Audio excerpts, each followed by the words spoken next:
Oleh karena itu dia bisa mendengar dan menjawab doa saudara. Pada hari ini kita berkumpul. Tema daripada KKR adalah the power of God's word. Kuasa daripada firman Tuhan. Itulah kuasa yang tidak terbatas.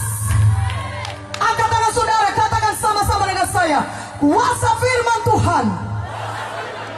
Lebih kuat lagi. Kuasa firman Tuhan adalah kuasa yang tidak terbatas. Biarlah pada malam ini saya mengalami kuasa yang tidak terbatas. Mujizat Tuhan jadi dalam hidup saya. Katakan amin.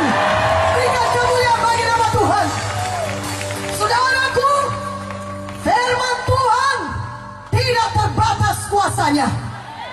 Tuhan memberikan firman-Nya. Apa kata Tuhan? Jadilah terang, maka terang pun jadi. Jadilah matahari, bulan, dan bintang, maka jadilah matahari, bulan, dan bintang. Tuhan berfirman, jadilah tumbuh-tumbuhan, maka jadi tumbuh-tumbuhan. Firman Tuhan tidak terbatas. Kenapa? Karena firman Tuhan dan Tuhan Yesus adalah satu. Firman Tuhan adalah Tuhan sendiri. Karena itulah kuasa firman-Nya adalah sama dengan kuasa Tuhan sendiri. Katakan amin. Haleluya. Bagaimana saudara bisa menerima kuasa firman Tuhan? Dengan percaya kepada apa yang dikatakan firman. Pada malam ini Tuhan berfirman kepada kita. Dia sudah katakan lewat firman-Nya di 1 Petrus 2 ayat 24. Oleh bilur-bilurku engkau sudah sembuh. Lebih kuat aminnya. Bagi yang sakit lebih kuat aminnya. Firman Tuhan berkata, oleh bilur Yesus engkau sudah sembuh, kata Tuhan. Haleluya. Apakah bilur-bilur Yesus itu? Luka-luka di punggung Yesus. Tuhan Yesus luka di punggungnya.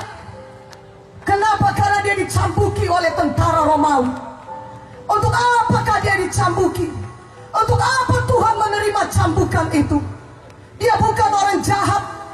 Tuhan Yesus tidak pernah berdosa. Tapi Tuhan bersedia menanggung semua penderitaan itu. Dia bersedia menanggung semua hukuman di kayu salib bagi saudara dan saya. Dia menanggungkan itu semua dosa saudara di tubuhnya di kayu salib. Sehingga kita yang percaya kepada Yesus tidak perlu lagi binasa karena dosa-dosa kita. Tapi kita bisa beroleh hidup yang kekal. Haleluya. Tuhan Yesus dihukum ganti kita. Seharusnya kita yang dihukum karena dosa-dosa kita. Karena upah dosa adalah maut. Tetapi Yesus mengasihi kita sehingga dia menyerahkan nyawanya. Dia menumpahkan darahnya. Dia menanggung semua penderitaan itu di kayu salib. Dia mengorbankan nyawanya sendiri. Kenapa? Karena dia mengasihi kita. Oleh pengorbanan Yesus di kayu salib, oleh darahnya yang tertumpah di kayu salib, dosa-dosa kita bisa disucikan. Haleluya. Tanpa penumpahan darah tidak ada pengampunan dosa.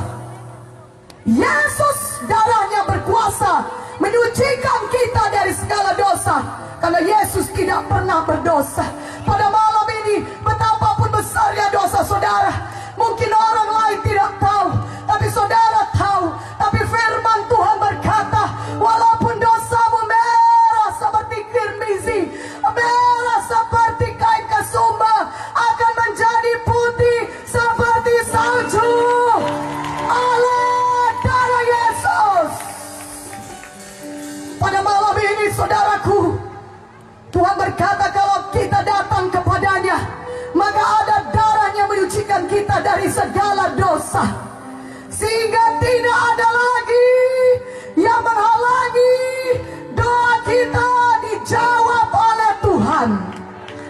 pada malam ini kita selesaikan masalah dosa. Kita minta ampun kepada Tuhan atas segala dosa-dosa kita, dan biarlah darah Yesus menyucikan kita sehingga kita bisa dilayakkan Tuhan masuk surga, dan seluruh doa-doa kita didengar, dijawab oleh Tuhan. Mana amin ya? Katakan amin. Maukah saudara melakukannya? Maukah saudara dosa saudara disucikan oleh darah Yesus? Mari angkat tangan saudara tinggi-tinggi. Ikut-ikut apa kata saya. Oh Tuhan Yesus, saya datang padamu malam ini Tuhan. Saya mengaku saya orang berdosa. Banyak dosa saya.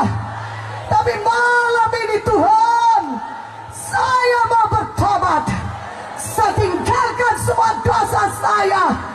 Cucikan saya Tuhan dengan darah-Mu yang kudus. Oh Tuhan Yesus, saya percaya padamu. Engkau adalah anak Allah yang turun ke dunia ini, yang disalibkan bagi saya, mati menebus dosa saya. Pada hari yang ketiga Engkau bangkit dari kematian. Tuhan Yesus, saya percaya padamu. Saya buka hati saya. Masuklah dalam hati saya. Jadilah Tuhan saya dan juru selamat pribadi saya. Ampuni semua dosa saya Tuhan. Sucikan saya dengan darah-Mu. Terima kasih Tuhan. Sekarang saya sudah selamat. Saya sudah lahir baru. Saya sudah jadi anak-anak Tuhan. Saya berjanji saya akan mengikut Engkau seumur hidup saya. Tuliskan nama saya dalam kitab kehidupan-Mu yang kekal di sorga. Terima kasih Tuhan. Dalam nama Yesus saya berdoa. Amin. Berikan kemuliaan bagi nama Tuhan Yesus. Oh, lebih meriah dong. Haleluya.